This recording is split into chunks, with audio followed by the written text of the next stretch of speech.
Cousin germain du Ford Galaxy et surtout du Volkswagen Charan, le Seat Alhambra vient de bénéficier d'une petite cure de jouvence.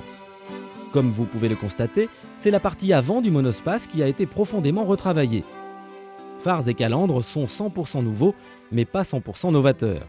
C'est sûr, on reconnaît bien là la proue d'une Seat. Mis à part de nouvelles jantes et des feux arrière redessinés, c'est à peu près tout en ce qui concerne l'extérieur. En apparence en tout cas, nous allons y revenir. À l'intérieur, tout est plus moderne et vraiment mieux fini qu'auparavant. L'habitabilité reste la même. Normal, rien n'a été changé à ce niveau-là. La qualité de fabrication, comme la forme de la plupart des commandes, ne sont pas sans rappeler celles des Audi. Flatteur, non ? Pour assumer dignement son rôle de marque sportive, Seat a pourvu son Alhambra d'un V6 de 204 chevaux. Passer la barre des 200 chevaux, c'est une grande première pour la marque espagnole.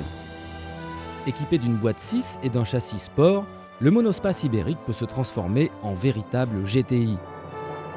Le 0 à 100 km/h est atteint en 9 secondes 9, la vitesse de pointe frise les 220 km/h.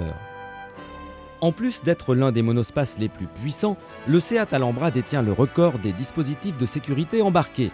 Citons entre autres un correcteur électronique de freinage en courbe, le blocage de différentiel, un contrôle électronique de traction et bien sûr les indétrônables ESP et ABS. À conduire, ce monospace ne peut être que sécurisant. Et quand bien même on se risquerait à le brusquer, l'électronique veille. En version sport, le châssis est surbaissé de 20 mm et le tarage des amortisseurs est un peu plus ferme que sur les autres modèles de la gamme.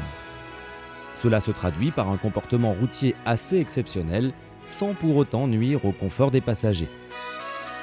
Bref, vous l'aurez compris, le Seat Alhambra convient parfaitement aux pères de famille, nombreuses, qui apprécient la conduite musclée. En attendant la version 4x4, encore plus sécurisante, nous vous offrons quelques images du spot publicitaire que vous ne verrez pas sur les écrans français. Trop sportif peut-être ?